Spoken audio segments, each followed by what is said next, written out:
Good morning बच्चों। आज हम level 1 class 9th employability skills के अंदर यूनिट 1 कम्युनिकेशन स्किल्स में सेशन नंबर 2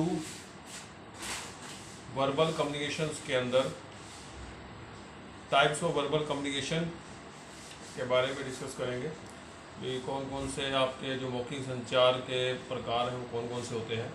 सबसे पहले आपका ओरल और spoken communication.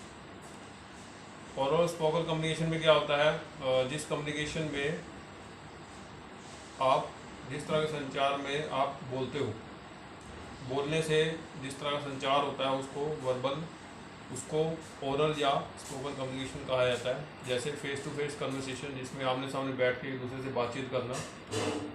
When you can see the listener, for example group discussion, talking to family members at a home.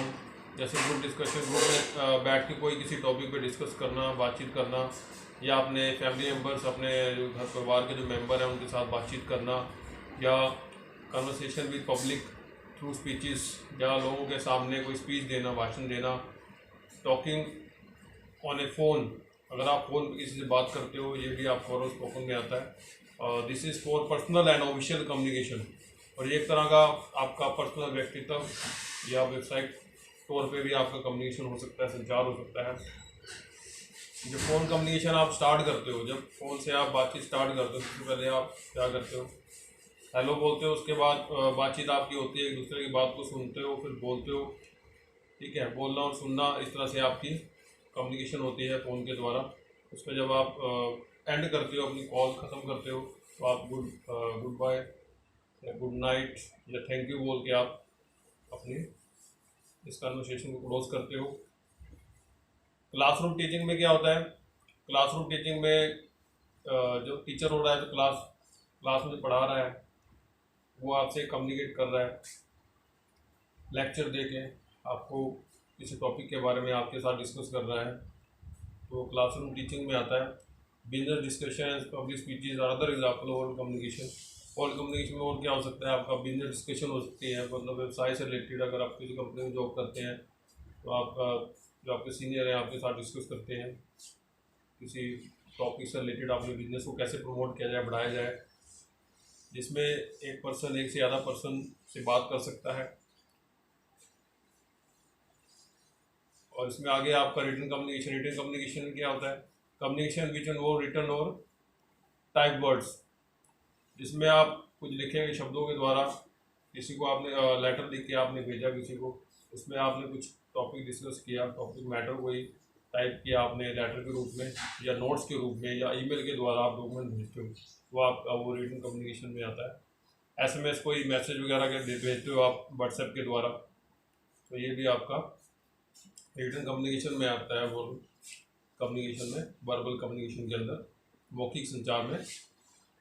और क्या है आपका मेल के द्वारा, अगर आप किसी को मेल भेजते हो, मेल किस लिए भेजते हैं आप, कोई अपने न्यूज़ वगैरह, कोई खबर आपने शेयर करनी है, कोई विचार अपने शेयर करने हैं, टाइप करके आपका MS वर्ड की फाइल बना के या पावर पॉइंट की या एक्सेल में कोई फाइल बना के वो आप अलग से आप शेयर कर सकते हो, फाइल अटैच करके या मैटर टाइप करके आप ईमेल के द्वारा भी आप शेयर कर सकते हो। व्हाट्सएप के द्वारा नहीं किया जा सकता। आप कोई बुक बना के पर्सन के साथ इंडिया में अगर आप अपनी बुक पब्लिश करके वर्ल्ड वाइड आपकी बुक को पढ़ा जाए, तो अपनी इन्फॉर्मेशन को बुक के द्वारा सभी लोगों के साथ आप शेयर कर सकते हो, न्यूज़पेपर के द्वारा शेयर कर सकते हो। एडवांटेज क्या है इसके, क्या लाभ है मौखिक कम्युनिकेशन के। Verbal communication easy and quick, बहुत आसान होती है और बहुत तेज़ी से हम कम्युनिकेट कर पाते हैं सभी से, अलग अलग मीडियम के द्वारा, अलग अलग साधन के द्वारा। You can say what you want to get a quick response, इसमें आप कह सकते हो इसमें आपको क्विक रिस्पॉन्स मिलेगा, एक साथ एकदम प्रतिक्रिया मिलती है आपको मौखिक संचार के द्वारा। It is easier form of communication when you have to exchange ideas, मतलब एक तरह का आसान, सबसे आसान तरीका है अपने विचार को लोगों के साथ साझा करने का, अपने विचारों को। You keep changing your communication as per the other person reply, और जिस तरह से आप जिस पर्सन से आप कम्युनिकेट कर रहे हो, कम्युनिकेशन कर रहे हो, उसके जो आंसर आएगा उसके अकॉर्डिंग आप उससे कम्युनिकेट करते हो, संचार करते हो, उसके रिप्लाई के according. Disadvantage of verbal communication, मौखिक संचार क्या हानि है आपकी। The most common disadvantage verbal communication is the cultural differences. Cultural differences मतलब कुछ सांस्कृतिक डिफरेंस, अंतर हो सकता है दोनों के बीच में, सेंडर और रिसीवर के बीच में। जो सेंडर जो इन्फॉर्मेशन भेज रहा है, रिसीवर जो इन्फॉर्मेशन प्राप्त कर रहा है, सूचना प्राप्त कर रहा है, तो उनके बीच में डिफरेंस हो सकता है कल्चरल का। तो ये एक तरह का डिसएडवांटेज हो सकता है। अगर जो पर्सन डिफरेंट कल्चर के दो पर्सन एक दूसरे को अपनी बात नहीं समझा पाते हैं तो अच्छी तरह से वो कम्युनिकेट नहीं कर पाएंगे, अपने विचारों को साझा नहीं कर पाएंगे। दिस डिफरेंसेस में due to the use of different languages, अलग अलग भाषा के कारण ये हो सकता है, या जो भी जिस तरह के डायलेक्ट में वो बात कर रहा है एक पर्सन दूसरे पर्सन के साथ, उसको समझ नहीं आ रही है उसकी भाषा, तो उस पर भी। Since verbal communication depends on word, sometimes the meaning becomes, कई बार वर्ड ऐसे शब्द ऐसे प्रयोग किए जाते हैं, उनका जिस तरह से उच्चारण किया जाता है अदर पर्सन को नहीं समझ आ रहा, तो उस वजह से भी वो कंफ्यूजिंग हो सकता है। Public speaking, speaking in front of large group makes most people nervous. अगर आप बहुत ज़्यादा लोगों के सामने अपनी स्पीच दे रहे हो, कई बार आप नर्वस हो जाते हो, कई बार आपको डर लगता है स्पीच देने में, तो आपको क्या करना चाहिए भाई, अपने डर पर काबू पाने के लिए three principles you have to follow. तीन सिद्धांतों का आपको प्रयोग करना चाहिए। जिससे प्रिपेयर होना चाहिए, इससे पहले आपको प्रिपरेशन करनी चाहिए, तैयार होना चाहिए, उसके लिए प्रैक्टिस अभ्यास करना चाहिए, उसके बाद आप परफॉर्म करके देखना चाहिए कि कैसा आप परफॉर्म कर पाते हो, दूसरों को चीज़ का रिप्लाई मिलता नहीं मिलता। कम पर्सन के सामने, 1 या 2 पर्सन के सामने अपनी स्पीच को देके आप प्रैक्टिस कर सकते हैं। भाई दूसरा जो पर्सन है, जो 2 पर्सन है आपकी बात को सुन रहे हैं, 1 या 2 पर्सन, वो आपकी बात को समझ पा रहे नहीं समझ पा रहे, तो जहाँ जहाँ आपकी प्रॉब्लम, जहाँ जहाँ आपकी गलतियाँ मिस्टेक्स हैं, उन पर ओवरकम करके, उन पर काबू पा कर अपने स्पीच को आप बढ़िया तरीके से and become a confident and effective speaker. इस तरह से आप एक विश्वास से जोश से भरे हुए एक प्रभावशाली स्पीकर के रूप में उभर कर सामने आ सकते हैं। अब ये टेबल है, इन टेबल्स अब थोड़ा डिटेल में लेंगे। जो 3 प्रिंसिपल्स हैं आपके पब्लिक स्पीकिंग के लिए, जब आप लोगों के बीच में आप बातचीत करते हो, लोगों के बीच में जाके, तो सबसे पहले आपको क्या करना चाहिए, बातचीत करने से पहले क्या करना चाहिए। सबसे पहले प्रिपरेशन करने तैयार रहना चाहिए। थिंक अबाउट द टॉपिक, आपको अपने जो भी टॉपिक, उनके टॉपिक के बारे में डिस्कस करना है, उनके बारे में सबसे पहले सोचना चाहिए क्या बोलना है आपने। Think about what your listener need to know about the topic. और जो सुनने वाले लोग हैं, जो आप स्पीच दोगे सुनने वाले लोग हैं, उनकी प्रतिक्रिया को जानते ही आपको उनकी प्रतिक्रिया के अकॉर्डिंग ही आपकी अपनी स्पीच को उनके सामने बोलना चाहिए। Think about the best way to make your listener understand the topic.